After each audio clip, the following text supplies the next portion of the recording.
ನಮಸ್ಕಾರ, ನಿಮಗೆ ಸ್ವಾಗತ. GLD media news Kannada. Good public news. ಮೆದುಳು ಆರೋಗ್ಯ ಕಾಪಾಡಿಕೊಂಡು ಉತ್ತಮ ಜೀವನ ನಡೆಸಿ ಎಂದು ತಾಲೂಕಾ ಆರೋಗ್ಯಾಧಿಕಾರಿ ಡಾಕ್ಟರ್ MB ಪಾಟೀಲ್ ಕರೆ ನೀಡಿದ್ದಾರೆ. ಬಾಗಲಕೋಟೆ ಜಿಲ್ಲೆಯ ಬದಾಮಿ ಪಟ್ಟಣದ ತಾಲೂಕಾ ಆರೋಗ್ಯಾಧಿಕಾರಿಗಳ ಕಚೇರಿಯ ಸಭಾಭವನದಲ್ಲಿ ಶುಕ್ರವಾರ ಕರ್ನಾಟಕ ಮೆದುಳು ಆರೋಗ್ಯ ಉಪಕ್ರಮ ಕುರಿತು ತಾಲೂಕಾ ಮಟ್ಟದ ಆಶಾ ಕಾರ್ಯಕರ್ತೆಯರಿಗೆ ತರಬೇತಿ ಕಾರ್ಯಾಗಾರ ನಡೆಯಿತು.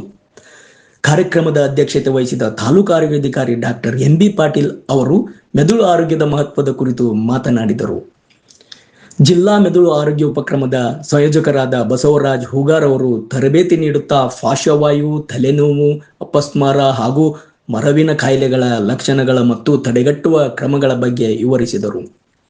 ಅದೇ ರೀತಿ ದೈಹಿಕ ಚಟುವಟಿಕೆ, ಆರೋಗ್ಯಕರ ಜೀವನ ಶೈಲಿ, ಯೋಗ ಮತ್ತು ಧ್ಯಾನ, ಸಮೂಹ ಜೀವನ ಹಾಗೂ ಸಾಕಷ್ಟು ನಿದ್ರೆ ಇವು ಮೆದುಳು ಆರೋಗ್ಯವನ್ನು ಕಾಪಾಡಲು ಸಹಕಾರಿ ಎಂದು ತಿಳಿಸಿದರು.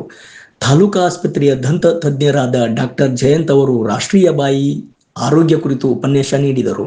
ಹಿರಿಯ ಆರೋಗ್ಯ ನಿರೀಕ್ಷಣಾಧಿಕಾರಿ PH ಮಹಲಿಂಗ್ಪುರ್ ಅವರು ಆಶಾ ಕಿರಣ ಮತ್ತು ಸ್ವಯಂ ಗಣತಿ ಸೇರಿದಂತೆ ರಾಷ್ಟ್ರೀಯ ಆರೋಗ್ಯ ಕಾರ್ಯಕ್ರಮಗಳ ಕುರಿತು ಮಾಹಿತಿ ನೀಡಿದರು. ಈ ಕಾರ್ಯಾಗಾರದಲ್ಲಿ Asha mentor Lakshmi Dabagal, PHCO LH Gopal Goud ಸೇರಿದಂತೆ ಬದಾಮಿ ಮತ್ತು ಗುಳೇಗುಡ್ ತಾಲೂಕಾ ಆಶಾ ಕಾರ್ಯಕರ್ತೆಯರು ಭಾಗವಹಿಸಿದ್ದರು. ಕಾರ್ಯಕ್ರಮವನ್ನು RB ಅಂಬಿಗರ್ ಸ್ವಾಗತಿಸಿ MS ಅಂಗಡಿ ವಂದಿಸಿದರು.